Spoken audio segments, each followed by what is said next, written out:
Ces locaux, c'est l'histoire de l'AMP, c'est l'histoire de cette formation qui a été créée par les sœurs ici, qui ont débuté. Je pense que c'est tout un historique et c'est vraiment l'environnement. C'est-à-dire que c'est l'impact que ça a quand le stagiaire arrive et s'aperçoit qu'ils sont dans une... Oh là là, on va travailler ici. Voilà, c'est ces murs, c'est cette chapelle, c'est ce parc. C'est formidable de travailler ici. Ce qui va être très important, si vous prenez le moment du repas, comment, dans l'établissement, vous parlez de ce moment-là? Est-ce qu'on dit le réfectoire? Est-ce qu'on dit la salle de restaurant? Est-ce qu'on dit la salle à manger? Le self. C'est pas du tout la même chose. L'AMP accompagne au quotidien des personnes dépendantes et cet accompagnement, c'est un travail qui est extrêmement difficile. Et dans la formation, on souhaite vous préparer le mieux possible à affronter ce métier avec toutes ses difficultés, mais aussi tous ses plaisirs, parce que c'est un métier qui, je pense, peut apporter beaucoup aux personnes qui l'exercent. Je ne connaissais pas le métier d'AMP et il m'avait fait une journée de découverte. Et ce que je lui avais dit jamais je travaillerai avec des personnes handicapées et âgées. Et du coup, j'ai fait ma journée de découverte et j'ai trouvé ça génial.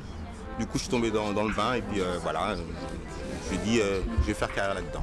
Notre force, c'est le fait de rester quand même centré sur ce métier d'AMP, d'en avoir une approche spécifique puisqu'on ne s'est pas diversifié sur d'autres formations diplômantes et en même temps de pouvoir garder l'avantage de faire ce qu'on dit, c'est-à-dire quand on leur demande aux stagiaires d'accompagner les résidents et d'individualiser leurs relations, mais de pouvoir faire pareil. On connaît chaque stagiaire qui est en formation et nos bureaux sont toujours ouverts pour répondre à des questions plus spécifiques.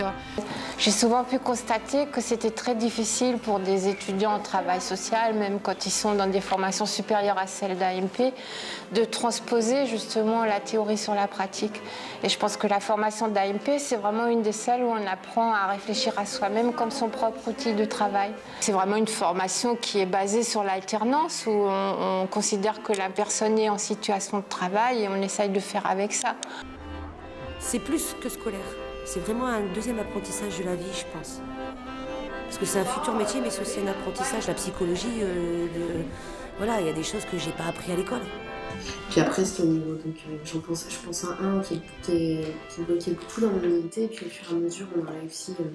Il avait du mal avec le contact, et maintenant c'est lui qui réclame du contact.